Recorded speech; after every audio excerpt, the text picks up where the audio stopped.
ਪੰਜਾਬ 'ਚ ਜਿਵੇਂ-ਜਿਵੇਂ ਕਰੋਨਾ ਦੇ ਕੇਸ ਵੱਧਦੇ ਜਾ ਰਹੇ ਨੇ ਤਿਵੇਂ-ਤਿਵੇਂ ਹੀ ਸੂਬਾ ਸਰਕਾਰ ਦੀ ਚਿੰਤਾ ਵੱਧਦੀ ਜਾ ਰਹੀ ਆ। ਔਨ 에ਅਰ ਦੇਖ ਰਹੇ ਹੋ ਤੁਸੀਂ, ਮੈਂ ਕਮਲਜੀਤ ਸਿੱਧੂ। ਦੱਸ ਦਈਏ ਕਿ ਸੂਬਾ ਸਰਕਾਰ ਇਸ ਮਾਮਲੇ ਵਿੱਚ ਕਾਫੀ ਚਿੰਤਾ ਵਿੱਚ ਹੈ ਕਿ ਕਰੋਨਾ ਦੇ ਕੇਸਾਂ ਦੇ ਵਿੱਚ ਜਿਸ ਤਰੀਕੇ ਵਾਧਾ ਹੋ ਰਿਹਾ ਹੈ, ਆਖਰ ਉਸ ਦਾ ਹੱਲ ਕੀ ਹੋਣਾ ਚਾਹੀਦਾ। ਲਗਾਤਾਰ ਜਿੱਥੇ ਲੋਕਾਂ ਨੂੰ ਹਦਾਇਤਾਂ ਪਾਲਣ ਦੀ ਸਲਾਹ ਕੈਪਟਨ ਅਮਰਿੰਦਰ ਸਿੰਘ ਵੱਲੋਂ ਦਿੱਤੀ ਗਈ ਹੈ, ਉੱਥੇ ਹੀ ਜੋ ਕਰੋਨਾ ਵੈਕਸੀਨ ਆ, ਜੇ ਉਹਦੀ ਗੱਲ ਕਰ ਲਈਏ ਤਾਂ ਉਸ ਦੀ ਖੇਪ ਦੀ ਮੰਗ ਵੀ ਕੀਤੀ ਆ। ਤੇ ਦੂਜੇ ਪਾਸੇ ਕੇਂਦਰੀ ਜੋ ਸਿਹਤ ਮੰਤਰੀ ਹਰਸ਼ਵਰਧਨ ਨੇ ਉਹਨਾਂ ਕੋਲੋਂ ਆਕਸੀਜਨ ਦੀ ਮੰਗ ਵਾਸਤੇ ਵੀ ਪੱਤਰ ਲਿਖਿਆ ਸੀ। ਪਰ ਇਸ ਦੇ ਨਾਲ ਹੀ ਦੱਸ ਦਈਏ ਕਿ ਪੰਜਾਬ ਦੇ ਵਿੱਚ ਇਸ ਟਾਈਮ ਜੋ ਕਰੋਨਾ ਦੀ ਸਥਿਤੀ ਬਣੀ ਹੋਈ ਆ, ਇੱਕ ਦਿਨ ਦੇ ਵਿੱਚ ਹੀ 7014 ਕੇਸਾਂ ਦਾ ਸਾਹਮਣੇ ਆਉਣਾ ਇਸ ਗੱਲ ਮੈਨੂੰ ਸੂਚਨਾ ਦਿੰਦਾ ਹੈ ਕਿ ਵਾਕਿਆ ਹੀ ਮਾਮਲਾ ਗੰਭੀਰ ਬਣਦਾ ਜਾ ਰਿਹਾ ਕਰੋਨਾ ਨੂੰ ਲੈ ਕੇ। ਤਾਂ ਇਸ ਦੇ ਵਿੱਚ 76 ਮਰੀਜ਼ਾਂ ਦੀ ਮੌਤ ਜਿਹੜੀ ਆ ਉਹ 24 ਘੰਟਿਆਂ ਦੇ ਦਰਮਿਆਨ ਹੋ ਗਈ ਆ। ਤਾਂ ਲੁਧਿਆਣਾ ਜਿਹੜਾ ਸੀਗਾ ਉਹ ਸਭ ਤੋਂ ਵੱਧ ਕੇਸਾਂ ਵਾਲਾ ਜ਼ਿਲ੍ਹਾ ਇਸ ਟਾਈਮ ਪੰਜਾਬ ਦੇ ਵਿੱਚ ਆਇਆ। ਤਾਂ ਦੂਸਰੇ ਪਾਸੇ ਸਭ ਤੋਂ ਵੱਧ ਮੌਤਾਂ ਦੇ ਮਾਮਲੇ ਦੀ ਅਗਰ ਗੱਲ ਕਰ ਲਈਏ ਤਾਂ ਪਟਿਆਲੇ ਵਿੱਚ ਇੱਕ ਦਿਨ ਦੇ ਵਿੱਚ 14 ਮੌਤਾਂ ਹੁੰਦੀਆਂ ਨੇ। ਤੇ ਇਸ ਤੋਂ ਬਾਅਦ ਕੈਪਟਨ ਅਮਰਿੰਦਰ ਸਿੰਘ ਵੱਲੋਂ ਅੱਜ ਇਸੇ ਮਾਮਲੇ ਨੂੰ ਲੈ ਕੇ ਜਿੱਥੇ ਮੀਟਿੰਗ ਕੀਤੀ ਜਾ ਰਹੀ ਹੈ, ਪਰ ਉਸ ਦੇ ਨਾਲ ਹੀ ਉਹਨਾਂ ਵੱਲੋਂ ਇਹ ਵੀ ਚਿੰਤਾ ਪ੍ਰਗਟ ਕੀਤੀ ਜਾ ਰਹੀ ਆ ਕਿ ਆਖਰ ਇਸ ਮਾਮਲੇ ਵਾਸਤੇ ਇਹਦਾ ਕੀ ਹੱਲ ਹੋਣਾ ਚਾਹੀਦਾ, ਕਿਸ ਤਰੀਕੇ ਕਰੋਨਾ ਤੋਂ ਛੁਟਕਾਰਾ ਪਾਇਆ ਜਾ ਸਕਦਾ। ਤਾਂ ਇਸ ਮਾਮਲੇ 'ਚ ਉਹਨਾਂ ਨੇ ਇੱਕ 7 ਨੁਕਾਤੀ ਫਾਰਮੂਲਾ ਵੀ ਲੋਕਾਂ ਦੇ ਸਾਹਮਣੇ ਰੱਖਿਆ। ਤਾਂ ਉਸ ਦੇ ਵਿੱਚ ਉਹਨਾਂ ਨੇ ਹਦਾਇਤਾਂ ਕੀਤੀਆਂ ਨੇ ਕਿ ਕਿਸ ਤਰੀਕੇ ਇਸ 7 ਨੁਕਾਤੀ ਜਿਹੜਾ ਫਾਰਮੂਲਾ ਇਹਨੂੰ ਵਰਤ ਕੇ ਤੁਸੀਂ ਕਰੋਨਾ ਤੋਂ ਬਚਾ ਸਕਦੇ ਹੋ, ਪੰਜਾਬ ਦਾ ਬਚਾਅ ਕਰ ਸਕਦੇ ਆ। ਆਖਿਰ ਕੀ ਹੈ ਇਹ 7 ਨੁਕਾਤੀ ਫਾਰਮੂਲਾ ਜਿਹੜਾ ਕੈਪਟਨ ਅਮਰਿੰਦਰ ਸਿੰਘ ਹੋਣਾ ਨੇ ਦਿੱਤਾ ਹੈ, ਤੇ ਉਸ 'ਤੇ ਨਜ਼ਰ ਪਾਉਂਦੇ ਆ ਤਾਂ ਕੀ ਕਹਿੰਦੇ ਨੇ ਇਸ ਮਾਮਲੇ ਵਿੱਚ ਕਰੋਨਾ ਦੀਆਂ ਹਦਾਇਤਾਂ ਪਾਲਣ ਦੇ ਮਾਮਲੇ 'ਚ। ਪਹਿਲਾਂ ਉਹਨਾਂ ਨੇ ਕਿਹਾ ਹੈ ਕਿ ਬਿਨਾਂ ਕਿਸੇ ਜ਼ਰੂਰੀ ਕੰਮ ਦੇ ਆਪਣੇ ਘਰ ਤੋਂ ਬਾਹਰ ਜਾਣ ਤੇ ਪਰਹੇਜ਼ ਕਰੋ। ਇਸੇ ਤਰ੍ਹਾਂ ਹੀ ਬਿਮਾਰੀ ਦੇ ਲੱਛਣ ਵਿਖਾਈ ਦੇਣ ਤੇ ਖੁਦ ਨੂੰ ਆਪਣੇ ਪਰਿਵਾਰਕ ਮੈਂਬਰਾਂ ਅਤੇ ਗੁਆਂਢੀਆਂ ਤੋਂ ਵੱਖ ਕਰ ਲਵੋ। ਤੀਸਰੇ ਫਾਰਮੂਲੇ 'ਚ ਉਹ ਕਹਿੰਦੇ ਨੇ ਕਿ ਤੁਰੰਤ ਨਜ਼ਦੀਕੀ ਸਿਹਤ ਕੇਂਦਰ ਵਿੱਚ ਆਪਣੀ ਜਾਂਚ ਕਰਵਾਓ। ਜੀ ਹਾਂ, ਇਹ ਬਹੁਤ ਜ਼ਰੂਰੀ ਹੈ ਕਿ ਨੇੜਲਾ ਜਿਹੜਾ ਆ ਕੋਈ ਵੀ ਸਿਹਤ ਕੇਂਦਰ ਆ, ਤੁਹਾਨੂੰ ਉੱਥੇ ਆਪਣੀ ਜਾਂਚ ਕਰਵਾ ਲੈਣੀ ਚਾਹੀਦੀ ਹੈ। ਇਸ ਤੋਂ ਬਾਅਦ ਗੱਲ ਕਰਾਂਗੇ ਕਿ ਹਲਕੇ ਜਾਂ ਦਰਮਿਆਨੇ ਲੱਛਣ ਦੇ ਮਾਮਲੇ ਦੇ ਵਿੱਚ ਡਾਕਟਰੀ ਸਲਾਹ ਲਓ ਅਤੇ ਘਰ ਵਿੱਚ ਇਕਾਂਤਵਾਸ ਰਹੋ। ਅਤੇ ਗੰਭੀਰ ਲੱਛਣ ਵਿਖਾਈ ਦੇਣ ਤਾਂ ਸਰਕਾਰੀ ਜਾਂ ਨਿੱਜੀ ਸਹੂਲਤ ਲਈ ਕੇਂਦਰ ਜਿਹੜਾ ਕੋਈ ਨੇੜੇ ਪੈਂਦਾ ਹੈ ਉੱਥੇ ਤੁਸੀਂ ਦਾਖਲ ਹੋਵੋ। ਉਸ ਤੋਂ ਬਾਅਦ ਡਾਕਟਰਾਂ ਦੀ ਸਲਾਹ ਬਾਰੇ ਉਹਨਾਂ ਦਾ ਕਹਿਣਾ ਹੈ ਕਿ ਡਾਕਟਰਾਂ ਦੀ ਸਲਾਹ ਅਨੁਸਾਰ ਹੀ ਦਵਾਈਆਂ ਦੀ ਫਤਿਹ ਹੋਮ ਕਿੱਟ ਵਰਤੋ ਅਤੇ ਘਰ ਤੋਂ ਹੀ ਸਾਡੀਆਂ ਸਿਹਤ ਟੀਮਾਂ ਨਾਲ ਸੰਪਰਕ ਕਰੋ।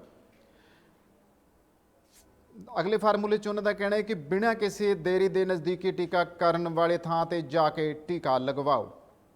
ਤੇ ਇਸ ਤੋਂ ਇਲਾਵਾ ਨਿਯਮਿਤ ਤੌਰ ਤੇ ਮਾਸਕ ਪਹਿਨੋ, ਹੱਥ ਧੋਵੇ ਅਤੇ ਨਿਰਧਾਰਤ ਜਿਹੜੀ ਸਮਾਜਿਕ ਦੂਰੀ ਹੈ ਉਹ ਬਣਾ ਕੇ ਰੱਖਣ ਦੀ ਗੱਲ ਕੀਤੀ ਹੈ। ਦੱਸ ਦਈਏ ਕਿ ਇਹ 7 ਨੁਕਾਤੀ ਜਿਹੜਾ ਫਾਰਮੂਲਾ ਆ ਉਹ ਸਾਡੇ ਸਾਰਿਆਂ ਲਈ ਅਹਿਮ ਆ, ਪੂਰੇ ਦੇਸ਼ ਦੇ ਨਾਗਰਿਕਾਂ ਲਈ ਜਿੱਥੇ ਅਹਿਮ ਹੈ ਉੱਥੇ ਖਾਸ ਤੌਰ ਤੇ ਅਗਰ ਸੂਬੇ ਦੀ ਗੱਲ ਕਰ ਲਈ ਜਾਵੇ ਤਾਂ ਜਿਸ ਤਰੀਕੇ ਦੇ ਲੋਕਡਾਊਨ ਜਾਂ ਕਰਫਿਊ ਵਰਗੀਆਂ ਸਥਿਤੀਆਂ ਤੋਂ ਬਾਅਦ ਵੀ ਇੱਕ ਦਿਨ ਦੇ ਵਿੱਚ ਇੰਨੇ ਕੇਸ ਜੋ ਸਾਹਮਣੇ ਆ ਰਹੇ ਨੇ ਉਹ ਵਾਕਿਆ ਹੀ ਇੱਕ ਗੰਭੀਰ ਚਿੰਤਾ ਦਾ ਮਾਮਲਾ ਬਣਦਾ ਜਾ ਰਿਹਾ ਹੈ ਕਿ ਆਖਰ ਜੇ ਇਸ ਤਰੀਕੇ ਨਾਲ ਕੇਸ ਵੱਧਦੇ ਗਏ ਤਾਂ ਫਿਰ ਇਸ ਮਹਾਮਾਰੀ ਦੇ ਉੱਤੇ ਕਾਬੂ ਪਾਉਣਾ ਔਖਾ ਹੋ ਜਾਵੇਗਾ। ਹਾਲਾਂਕਿ ਕੋਸ਼ਿਸ਼ਾਂ ਇਹੀ ਕੀਤੇ ਜਾ ਰਹੀਆਂ ਨੇ ਕਿ ਵੱਖ-ਵੱਖ ਹਸਪਤਾਲ, ਚਾਹੇ ਉਹ ਸਰਕਾਰੀ ਨੇ ਚਾਹੇ ਉਹ ਪ੍ਰਾਈਵੇਟ ਰਹੇ, ਉੱਥੇ ਸਾਰੀਆਂ ਸਹੂਲਤਾਂ ਮੁਹੱਈਆ ਕਰਵਾ ਦਿੱਤੀਆਂ ਜਾਣ। ਸੂਬਾ ਸਰਕਾਰ ਇਸ ਮਾਮਲੇ ਨੂੰ ਲੈ ਕੇ ਚਿੰਤਤ ਆ ਤੇ ਇਸੇ ਲਈ ਹੀ ਅੱਜ ਜੋ ਮੀਟਿੰਗ ਸੱਦੀ ਗਈ ਹੈ ਕੈਬਨਿਟ ਦੀ, ਉਹਦੇ ਵਿੱਚ ਵੀ ਗੱਲ ਜਿਹੜੀ ਆ ਇਸੇ ਮਾਮਲੇ ਦੇ ਉੱਤੇ ਹੋਵੇਗੀ ਕਿ ਆਖਰ ਲੋਕਾਂ ਦਾ ਕਰੋਨਾ ਤੋਂ ਕਿਸ ਤਰੀਕੇ ਬਚਾਅ ਹੋ ਸਕਦਾ।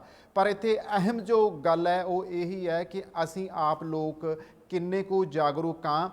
ਖਬਰ ਦੇਖ ਰਹੇ ਔਨ 에ਅਰ ਦੇ ਦਰਸ਼ਕਾਂ ਦੇ ਨਾਲ ਹੀ ਮੈਂ ਇਸ ਮਾਮਲੇ ਤੇ ਗੱਲ ਕਰੂੰਗਾ ਕਿ ਅਸੀਂ ਕਿੰਨੇ ਕੁ ਜਾਗਰੂਕ ਹਾਂ। ਤੁਸੀਂ ਜਦੋਂ ਬਾਜ਼ਾਰ ਅੰਦਰ ਜਾਂ ਪਬਲਿਕ ਥਾਵਾਂ ਉੱਤੇ ਜਾਂਦੇ ਹਾਂ ਤੇ ਅਸੀਂ ਆਪਣੀ ਗੈਰ ਜ਼ਿੰਮੇਵਾਰੀ ਵਾਲਾ ਰਵੱਈਆ ਅਪਣਾਉਂਦੇ ਹਾਂ। ਅਸੀਂ ਇਸ ਗੱਲ ਨੂੰ ਵਾਕਈ ਇੱਕ ਹਾਸੇ ਦੇ ਵਿੱਚ ਪਾ ਲੈਂਦੇ ਹਾਂ ਕਿ ਹੁਣ ਤੱਕ ਕਰੋਨਾ ਨਹੀਂ ਹੈਗਾ, ਤਾਂ ਇਸ ਕਰਕੇ ਕੋਈ ਲੋੜ ਨਹੀਂ ਮਾਸਕ ਪਾਉਣ ਦੀ, ਕੋਈ ਸਮਾਜਿਕ ਦੂਰੀ ਦਾ ਖਿਆਲ ਨਹੀਂ ਰੱਖਿਆ ਜਾ ਰਿਹਾ। ਜਿਸ ਤਰੀਕੇ ਨਾਲ ਬੱਸਾਂ ਦੇ ਵਿੱਚ ਆਮਦੋ ਰਫਤ ਵਧੀ ਹੋਈ ਆ, ਤਾਂ ਕੈਪਟਨ ਅਮਰਿੰਦਰ ਸਿੰਘ ਨੇ ਇਹ ਵੀ ਕਿਹਾ ਸੀ ਕਿ ਬੇਲੋੜਾ ਜਿਹੜਾ ਸਫ਼ਰ ਹੈ ਉਹਦੇ ਵਿੱਚੋਂ ਬਚੋ, ਜਿੱਥੇ ਜਾਇਆ ਸਰ ਸਕਦਾ ਹੈ ਉੱਥੇ ਨਾ ਜਾਵੋ ਔਰ ਕੋਸ਼ਿਸ਼ ਕਰੋ ਕਿ ਆਪਣੇ ਘਰ ਦੇ ਵਿੱਚ ਹੀ ਵੱਧ ਤੋਂ ਵੱਧ ਤੁਸੀਂ ਰਹੋ। ਬਾਹਰ ਜ਼ਿਆਦਾ ਇੱਧਰ ਉੱਧਰ ਆਉਣ ਦੀ ਲੋੜ ਨਹੀਂ, ਕਿਉਂਕਿ ਲਾਗ ਕੇ ਅਜਿਹਾ ਇਹ ਵਾਇਰਸ ਆ ਜਿਹੜਾ ਲਾਗ ਤੋਂ ਲਗਾਤਾਰ फैल रहा। तो इस वारी जो दूसरा हल है यूके स्ट्रेन का, इस मामले 'ਚ मैं गल करनी चाहूँगा कि यूके स्ट्रेन के इस हल्ले ਦੇ ਵਿੱਚ ਕਾਫੀ ਲੋਕ ਜਿਹੜੇ ਆ ਇਸ ਦਾ ਸ਼ਿਕਾਰ ਬਣਦੇ ਜਾ ਰਿਹਾ ਔਰ ਇਸ ਵਾਰੀ ਦੇਸ਼ ਦੇ ਵਿੱਚ ਵੱਡੀ ਤਾਦਾਦ ਵਿੱਚ ਲੋਕ ਮੌਤ ਦੇ ਮੂੰਹ ਵਿੱਚ ਗਏ ਆ ਔਰ ਇੱਕੋ ਦਿਨ ਦੇ ਵਿੱਚ ਅਗਰ ਦੇਸ਼ ਦੀ ਗੱਲ ਕਰ ਲਈ ਜਾਵੇ ਤਾਂ ਪੂਰੇ ਦੇਸ਼ ਦੇ ਵਿੱਚ ਬਹੁਤ ਸਾਰੇ ਜਿਹੜੇ ਕੇਸ ਆ ਇੱਕ ਦਿਨ ਦੇ ਵਿੱਚ ਸਾਹਮਣੇ ਆਉਂਦੇ ਆ। ਪੂਰੇ ਦੇਸ਼ ਲਈ ਚਿੰਤਾ ਦਾ ਵਿਸ਼ਾ ਆ। ਪਰ ਜੇ ਅਸੀਂ ਸੂਬਾ ਪੰਜਾਬ ਦੀ ਗੱਲ ਕਰ ਲਈਏ ਤਾਂ ਸੂਬੇ ਪੰਜਾਬ ਦੇ ਲੋਕਾਂ ਨੂੰ ਇਸ ਮਾਮਲੇ 'ਚ ਜਾਗਰੂਕ ਹੋਣਾ ਪਵੇਗਾ। ਮਾਸਕ ਦੀ ਤਾਂ ਬਿਲਕੁਲ ਵੀ ਪਰਵਾਹ ਨਾ ਕਰੋ। ਵੈਸੇ ਵੀ ਅਗਰ ਪ੍ਰਦੂਸ਼ਣ ਵਾਲੇ ਮਾਮਲੇ ਵਿੱਚ ਮਾਸਕ ਪਹਿਲਾਂ ਵੀ ਪਹਿਨੇ ਜਾਂਦੇ ਸੀ, ਅੱਜ ਪਹਿਨਣਾ ਕੋਈ ਤਮਾਸ਼ੇ ਵਾਲੀ ਗੱਲ ਨਹੀਂ। ਪਹਿਨ ਲਓ, ਆਪ ਦਾ ਬਚਾਅ ਕਰੋ, ਨਾਲਦਿਆਂ ਦਾ ਬਚਾਅ ਕਰੋ, ਇਹ ਸਭ ਤੋਂ ਜ਼ਰੂਰੀ ਹੈ। ਪਰਿਵਾਰ ਹੈ ਤੁਹਾਡਾ, ਤੁਹਾਡੇ ਉੱਤੇ ਜ਼ਿੰਮੇਵਾਰੀ ਬਣਦੀ ਹੈ ਆਪਣੇ ਪਰਿਵਾਰ ਦੀ ਸੁਰੱਖਿਆ ਨੂੰ ਲੋੜੀਂਦਾ ਰੱਖ ਕੇ ਹੀ ਤੁਸੀਂ ਆਪਣਾ ਜਿਹੜਾ ਆ ਉਹ ਸਮਾਜਿਕ ਦੂਰੀ ਦਾ ਵੀ ਖਿਆਲ ਰੱਖੋ, ਮਾਸਕ ਪਹਿਨਣ ਦਾ ਵੀ ਖਿਆਲ ਰੱਖੋ। ਸੈਨੀਟਾਈਜ਼ ਜਿਵੇਂ ਪਿਛਲੇ ਸਾਲ ਲਗਾਤਾਰ ਸਾਰੇ ਡਰ ਕੇ ਜਲਦੀ ਸੈਨੀਟਾਈਜ਼ ਆਪਣੇ ਹੱਥਾਂ ਨੂੰ ਕਰ ਲੈਂਦੇ ਸੀ, ਵਾਰ-ਵਾਰ ਹੱਥ ਧੋਣ ਵਾਲੀ ਗੱਲ ਕੀਤੀ ਜਾਂਦੀ ਸੀ, ਤਾਂ ਹੁਣ ਵੀ ਉਸੇ ਤਰੀਕੇ ਨਾਲ ਹੁਣ ਜੋ ਹੱਲ ਆਇਆ ਉਹ ਪਹਿਲਾਂ ਨਾਲੋਂ ਜ਼ਿਆਦਾ ਆ। तो इस मामले ਨੂੰ अगर जे मैं गल कहां कि जरूरी हो जाता है कि ਜਿਹੜੀਆਂ ਹਦਾਇਤਾਂ ਦਿੱਤੀਆਂ ਗਈਆਂ ਨੇ, ਜਿਹੜੇ ਪ੍ਰੋਟੋਕੋਲ ਬਣਾਏ ਗਏ ਨੇ, ਜਿਸ ਤਰੀਕੇ ਦੀਆਂ ਨਿਯਮਾਂ ਵਾਲੀਆਂ ਬਣਾਈਆਂ ਗਈਆਂ ਨੇ, ਸਾਨੂੰ ਉਹਨਾਂ ਹਦਾਇਤਾਂ ਦਾ ਪਾਲਣ ਕਰਨਾ ਪਊਗਾ।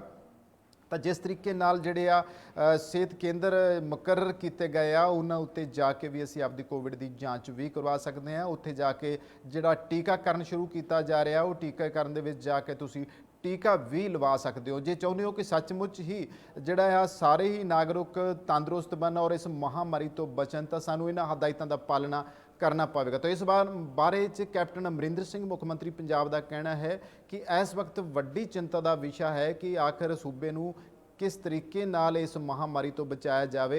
तो लोगों नूं उन्होंने जिहड़ियां ये 7 हदायतां दा पालन करन बारे कहा, जिस दे विच जिथे समाजिक दूरी उत्थे ही मास्क वाली गल की आ, उत्थे ही सैनीटाइज करने की गल की आ, फालतू आउण जाण तो भी उन्होंने वरजिया। तो सब तो वड्डी गल यही की आ कि जिहड़े तुहाडे नेड़ले सेहत केंद्र ने, अगर किते ਤੁਹਾਨੂੰ अगर इस बीमारी के बारे जरा कि महसूस होंदा तो तुसीं उन्हां मुढ़ले सेहत केंद्रां ते उन्हां सेहत केंद्रां दे उत्ते जिहड़े खास तौर पर कोविड-19 नूं लैके बनाए गए उत्थे जाके तुसीं अपना इलाज करवा सकते हो, उत्थे दाखिल हो सकते हो, चाहे वो सरकारी है चाहे वो गैर सरकारी है। तो इस मामले में तुसीं जिहड़ा अपना बचाव कर सकते हो। तो हुण सब तो वड्डी लोड़ है कि जो इस 7 नुकाती फार्मूला कैप्टन अमरिंदर सिंह वालों दिता गया है, इस फार्मूले नूं ही अपना के असी बिल्कुल तंदुरुस्त रह सकते हैं और इस बीमारी तो मुक्त हो सकते हैं। जो तुहानूं लगता है कि सचमुच ही असी इस बीमारी तो बचना है तो जरूर जिहड़ियां हदायतां दा पालन करन लई सानूं अगे आउणा पवेगा। साडे लई ही नहीं जरूरी, साडे परिवार लई भी बहुत वड्डी जरूरी है, क्योंकि जिंदगी हरेक कीमती और इस कीमती जिंदगी लई क्या जा सकता है कि सानूं जिहड़ियां ये हदायतां है इन्हां दा पालन जरूर करना पवे। तो कह सकते हैं कि ये जो 7 नुकाती फार्मूला आ वो सानूं महामारी तो बचा सकता। सो इस तरह की ताज़ा अपडेट लई तुसीं लगातार जुड़े रहो ऑन एयर दे नाल।